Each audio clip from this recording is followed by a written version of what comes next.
In 1963, Chevrolet introduced the second-generation Corvette Sting Ray, a car that would go down as one of the most iconic designs in automotive history. Sleek, aggressive, and dripping with American bravado, the C2 was a muscle car through and through. But across the Atlantic, an entirely different kind of Corvette was taking shape, a car that would transform the raw American sports car into something graceful, refined, and uniquely European. This is the story of the Corvette Rondine, a one-off masterpiece created by Pininfarina, Italy's most celebrated design house. It was a bold experiment, an unexpected marriage of Italian sophistication and Detroit steel that became one of the most fascinating Corvettes ever built. The Corvette Rondine owes its existence not to market demands or corporate planning, but to the friendship between two titans of design. Paul Mitchell, GM's chief stylist, and Sergio Pininfarina, the man behind Ferrari's most elegant forms. You see, in the early 1960s, Pininfarina found himself facing a challenge.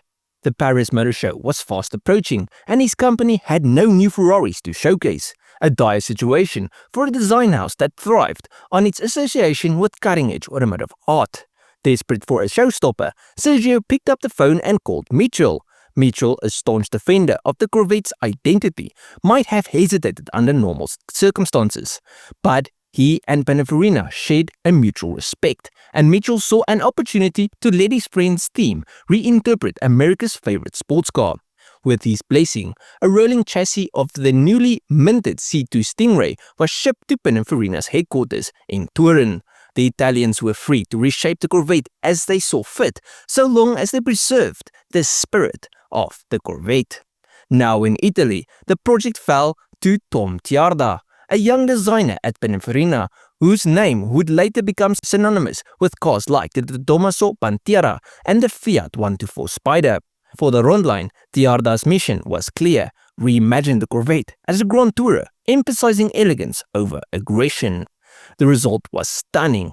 Gone were the sharp angular lines that defined the Sting Ray. In their place was a flowing steel body that exuded sophistication. The long hood remained, but its proportions were stretched, giving the Rondine a sense of effortless greatness. The front end was sloped and understated, with partially shrouded headlights and a wide grille flanked by small chrome bumpers. The side profile was equally striking. A smooth, uninterrupted waistline connected the car's sloping nose to its graceful, bulging rear haunches, creating a sense of fluid motion even at a standstill. The rear, inspired by the swallow for which the Rondine was named, featured angular lines and rectangular taillights. The whole car had little in common with its American origins. Well, that's until you lifted its skirt. You see, despite its elegant exterior, the Rondine was all Corvette beneath the surface. Its chassis remained untouched, retaining the fully independent suspension and power-assisted disc brakes that made the C2 such a revelation on the road. Under the hood sat Chevrolet's legendary 327 cubic inch V8, equipped with Rochester fuel injection to produce 360 horsepower. Paired with a 4-speed manual transmission, the Rondine had all the raw performance of its American sibling, but its steel body, though beautiful, added significant weight compared to the C2's fiberglass construction, tempering its outright speed.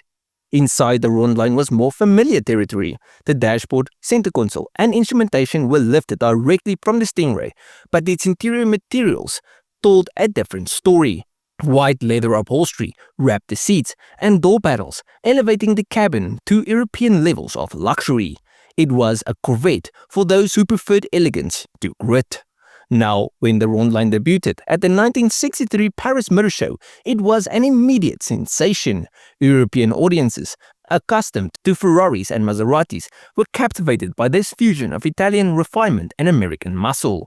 The Rondine was proof that the Corvette could transcend its role as a brash sports car and become something more, a sophisticated Grand Tourer with global appeal. The car continued to tour European auto shows throughout 1964, after which it found a home at the Pininfarina Museum in Turin.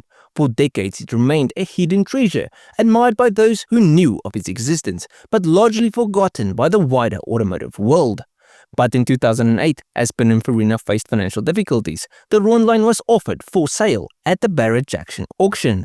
It was a bittersweet moment. The car had been a symbol of Pininfarina's creative brilliance, but selling it was a necessary step to ensure the company's survival.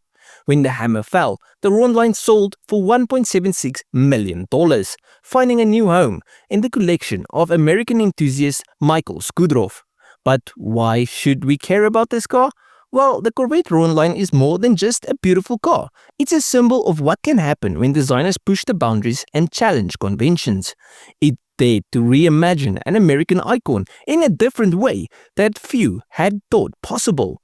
And in doing so, it bridged the gap between two very different automotive cultures. Though it never saw production, the Rondine remains a fascinating what-if in Corvette history.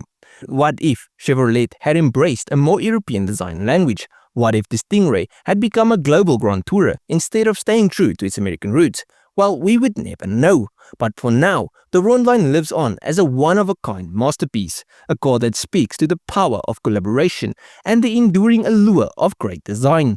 Whether you see it as an Italian Corvette or an American Pininfarina, the Rondine is proof that beauty knows no borders. But at the end of the video, please let me know what you guys thought of the video. What do you guys think of this beautiful classic? Do you like it? Do you dislike it? And if you guys did enjoy this video, you'll most probably like most of my other stuff. So just go through my channel, see if there's someone to like. I'll check you guys in the next one. Cheers, eh?